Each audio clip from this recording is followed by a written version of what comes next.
Arriving at the school, I was directed to the admin block where the principal's office was situated. Walking there, I was aware of a general grubbiness and some missing bricks in the school walls. I was struck by the contrasts, globs of what looked like congealed porridge lying in the gutters, and then around the corner, a neatly kept, very green garden containing beautiful flowers and shrubbery. The contrasts in the school matched the contrasts of the surrounding yards of houses around the school. Some yards full of the abandoned scrap of discarded tires and broken appliances, exuding an air of hopelessness and abandonment, while others showed neatly swept yards that were well cared for and exhibited an air of care and pride. The principal and I had a lovely, albeit eye-opening meeting. He explained and shared some of the school's statistics and facts about the school community. The school is situated in Alexandra Township. Townships in South Africa are remnants of the apartheid spatial planning legislation that ensured different race groups could only reside in specifically designated residential areas. Many such townships that house predominantly black, mixed race and Indian population groups remain to this day, even 28 years after the advent of democracy. Alexandra is characterized by high crime rates, extreme poverty, and many parents and caregivers are unemployed. The school has been designated a no-fee paying school where learners receive 2 meals a day during term time.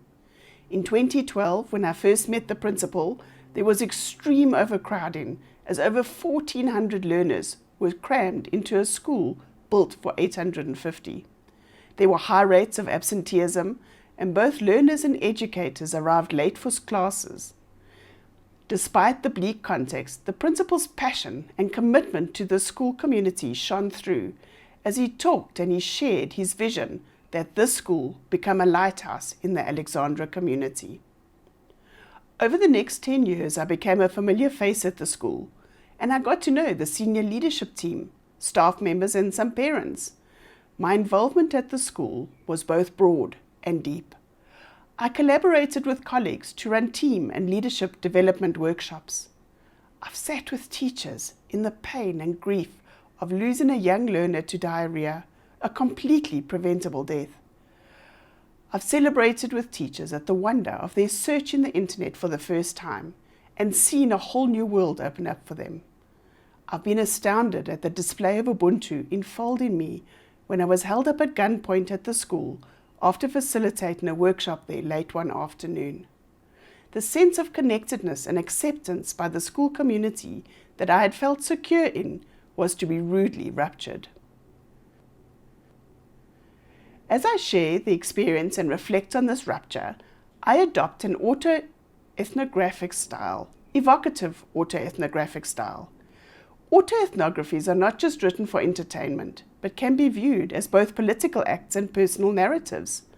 I share this autoethnography with the aim of increasing awareness and insight into the experiences of a white female working cross-culturally. Kafar and Ellis describe autoethnography as the study of the relationship between the self and other and all of its dimensions.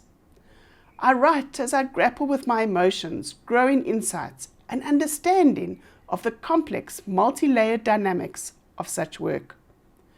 Autoethnography involves reflexive writing that shows the connection between personal, social, and cultural. I use evocative autoethnography with the hope of creating awareness in myself and others about how our race affects and influences interracial groups and dynamics before we even utter a word. I invite you to listen with an open heart to my deliberations and my struggle to own parts of me that would more comfortably be left repressed and unowned. And I invite you to courageously engage in your own self-examination.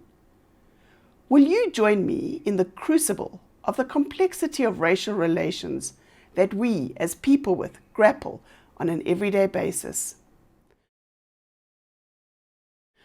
After several years of working with the school collaboratively to bring about transformation, I desired to write up our learning and so began a doctoral journey.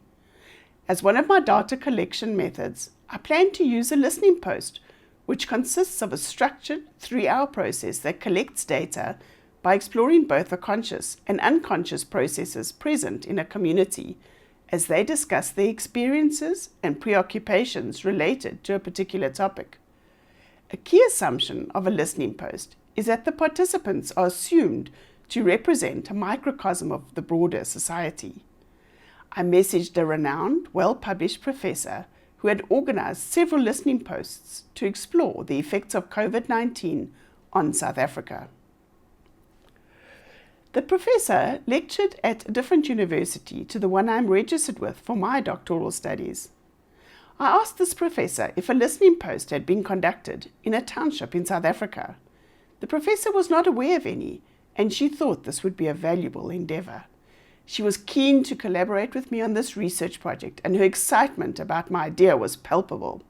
We talked about logistics and ethical covering and agreed I would apply for an extension to my already approved ethics application to cover such a listening post.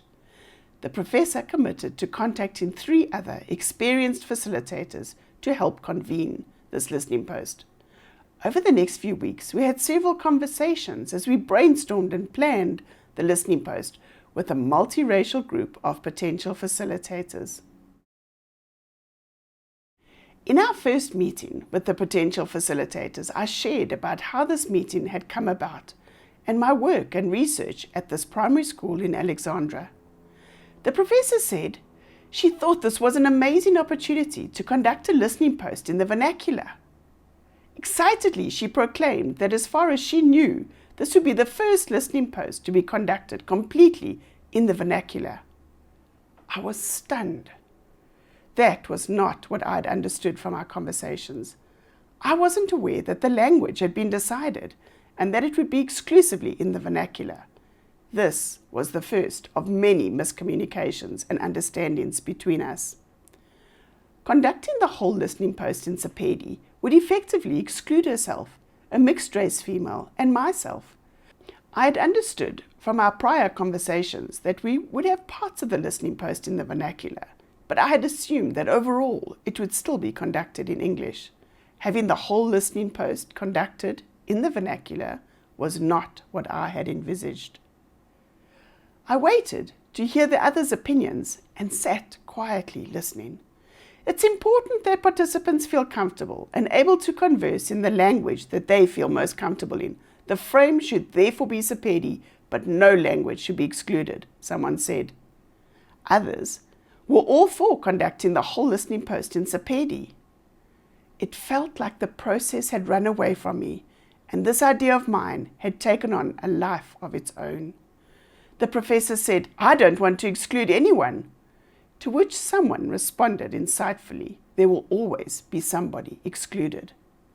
I found I couldn't voice my concern and confusion. I felt like I had been silenced.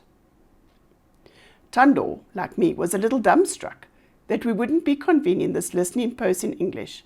She asked, quite some time after we had moved on, if we could go back to talk about language again. I was so grateful for her for asking to return to this issue. Tando commented, "Our country is so complex, but I think that English is the glue that holds us together. It is one unifying language we all speak." The professor said that Tando must be holding anxiety for the group.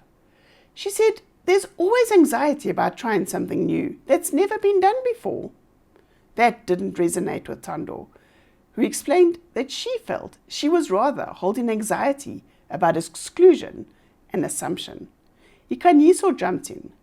"I hear you about anxiety and exclusion." And he went on to say that this could relate to xenophobia and how the genesis of xenophobia in South Africa in the past has often been in Alex, and possibly even the topic itself, COVID-19, brings up exclusion. People want to find an escape, a scapegoat, he said. Was this facilitator group excluding me? Possibly setting me up to be the scapegoat and container for any unwanted and distressing emotions. The overwhelming sense I felt was sadness. I had birthed an idea and moved out of my comfort zone to reach out to a well-known published professor. She was excited and I became energized by the potential of this idea of collaborating with this learned professor and with other professionals. We would be creating and carrying out something that would be really valuable, both for the community of Alex, as it's colloquially known, and for broader society. However, now I would be excluded, and the sadness I felt welling up inside me was threatening to spill over into tears. I squashed down the feelings that were threatening to come tumbling out. I tucked the feelings away, somewhere deep inside, to be pulled out and examined at a later stage. I put on a brave face, and I rejoined my family. My husband asked how my meeting had gone, but I was unable to share with him, as the emotion was still too raw. The next morning, I felt more able to share, and as I was telling him what had happened in the meeting, the tears began to flow. Afterwards, I paused and asked myself, what do I feel? Up until then, I had just felt let the feelings wash over me, but I had not paused to name the emotions. I felt railroaded, naive, bullied, manipulated, used, and I felt excluded and ousted. And I felt a loss and a grief that I couldn't yet fully grasp. Possibly a little angry. Was this okay? Allowed? I wondered why I didn't feel more angry. I also felt challenged by what had transpired. I had now been working at the school for almost 10 years, and I hadn't learned Sepedi, the main language used by the school community. The professor had recommended that Tapelo be the lead facilitator, as he was an experienced facilitator, and I was happy to go with her advice, as I had never facilitated such a process before. In our final session, before the listening post, Tapelo began allocating sessions to various facilitators. He relegated me to a section in partnership with Nkaniso. I tried to protest, but was placated and told that our co-facilitation would be like a beautiful dance. I left another meeting of the convener group in turmoil, feeling railroaded, unheard, and like an outsider in my own process. Again, I felt silenced. My voice and concerns were brushed aside and not heard, but more than that, I felt not trusted. The group of facilitators was quite happy that I provide the link to the school, that I invite and ensure there was sufficient number of participants. I was good enough to serve the tea, coffee and snacks, coordinate logistics, but beyond that, I couldn't be trusted as a professional to even facilitate one small section on my own. I needed supervision. It felt like my experience, in some small way, was mirroring a part of what many black professionals in my country experience more regularly. Kinouani writes about a process that my experience helped me finally understand. He said, silencing may be envisaged as a group-specific factor or process aimed at stopping others, and indeed, usually those racialized as others, from expressing unbearable content and keeping the same out of conscious awareness. It may be thought of as an attack on the psychic autonomy of the other and on their individuation. Have you now experienced this feeling of being silenced, of not being able to speak out and being totally afraid of how what I would say would be received? Gave me a whole new level of empathy and insight into how my friends and colleagues of color might have felt in certain spaces where they shared with me of being silenced by a group. On the surface, this newly formed facilitator group appeared friendly, but this felt like a superficial, orchestrated veneer. The unconscious racial forces and what I sensed being projected into me was incredibly strong and told a very different story to the surface friendliness. It felt like an unconscious polemic was at play. I believed that there was no space in this group for my voice. I was the other, the only white person. I really did not feel that my perspective and experience were welcome, or that anything I said could be contained and digested. I felt excluded. It seemed as though the other conveners' ideas and constructions of me weren't contingent on the reality of who I really was, but just on the colour of my skin and all that that represented to them. I longed to step back into the comfortable position of power my whiteness usually afforded me. This position of powerlessness was not where I wanted to remain, but I was also aware that maybe there were important lessons about the power dynamics in our country that I needed to learn. The racial splitting of the convener group was embodied in my physical being. I developed a lesion in my nose that wouldn't heal. My body seemed to be mirroring a fault line, preventing races from seamlessly collaborating. Snippets of the history of Alex worked their way into this tangled kaleidoscope of thoughts bouncing around in my mind. Residents of Alex have faced numerous social traumas and share a very specific social unconscious. Time and again, Alex residents have expelled outsiders who have come to make a difference there, and their projects have been hijacked. Perhaps this facilitator group was enacting the rejection of outsiders that is characteristic of this Alex community with which we were about to engage.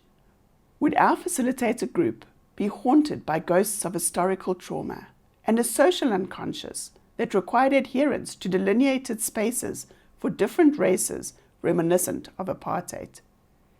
The intensity of what I was feeling had taken me by surprise. Were all these emotions mine alone? Or was I feeling some projected emotions and holding pain and grief for the listening post group or the facilitator group? My emotions were a muddle, and I felt entangled in something that was far deeper and more complex than just some surface negotiation between new colleagues trying to navigate a project together. I surmised that to make sense of these racial encounters, I needed to stay immersed in this turmoil and complexity of these contradictory states of mind, rather than just adopting a less conflict-embroiled, split-off position. I took my distress and anguish to therapy. I was interested in what my therapist, who is psychoanalytically and group trained, would make of these dynamics. She first empathized and acknowledged that it felt like my ideas and research had been hijacked. She, however, challenged me. When you invited others into this process, what did you imagine your role and their roles to be? I believe that I had held an unconscious desire that through my engagement with these black professional facilitators, upon seeing the work I had done at the school over the last 10 years, would reflect back to me what a good white I was. Instead, I had been confronted with my illusion of idealized whiteness. My therapist said, as white people, we are so unaware of how we are viewed in South Africa, and my picture of myself dissipated further. I was reminded of a visit I had made a few years previously to the Constitutional Court in Johannesburg and the women's prison situated next to it. We were taken on a tour of the prison, led by women who had been incarcerated there under the apartheid regime. Hearing the prisoners' stories and reading the exhibits and write-ups around the prison was incredibly evocative. I remembered coming away thinking it is a miracle that black people engage at all with white people in this country, never mind being polite and friendly, after all the atrocities perpetrated against them by white people. Over time, this intense awareness had faded, and now my therapist making that comment aroused that memory. She went on, "We think we can dodge racism in this country. We think that if we connect and associate with black people and adopt a certain way of being, that we will be okay. But it is horrible to wake up to our reality here. There is still so much unresolved hostility towards us." She went on, "People's lives in Alex haven't changed, and that's unforgivable. Where do you put that rage?" she asked me. She explained, "You opened yourself up in this process. You chose to open yourself up, and something has been located inside you. You were a convenient receptacle." I was rather shaken by her words, but it had helped me better understand some of the dynamics, and it was a challenge to be more awake to the reality of what was going on in our country. Writing this reflection up, I was reminded of two other quotes I had recently heard in a panel discussion on the trauma impact of racism. The one was from Baldwin, who said the great force of history comes from the fact that we carry it within us, are unconsciously controlled by it in many ways, and history is literally present in all that we do. The other quote was by Toni Morrison, who writes, "I have never lived, nor have any of you, in a world in which race does not matter. Such a world free of racial hierarchy, is frequently imagined or described as dreamscape, Edenesque, utopian, so remote are the possibilities of its achievement." I was struck anew through this process of the depth of the issues in our country. There is still such wounding, anger, inequality, despair, hopelessness, but thankfully also pockets of hope and connection. Our country is saturated with deep grief and so much loss and wounding that has indelibly impacted the social unconscious. Our country is full of discrimination, judgment, and blame. Despite the pain, this listening post process was an incredible experience, and I felt a deep gratitude that despite our internal challenges as a group of facilitators, we were still able to create a safe space for the people of Alex to be able to share. Through these painful experiences, I was confronted with the harsh reality of the fractured relationships we have between races in South Africa. I have had many utopian experiences and was lulled into thinking that could be the norm. There has been too much wounding. Black people in this country have for centuries been disregarded, having what was theirs just taken from them, having no say in the matter, and having their choices, opinions, and insights disregarded and silenced. What's it going to take to shift this?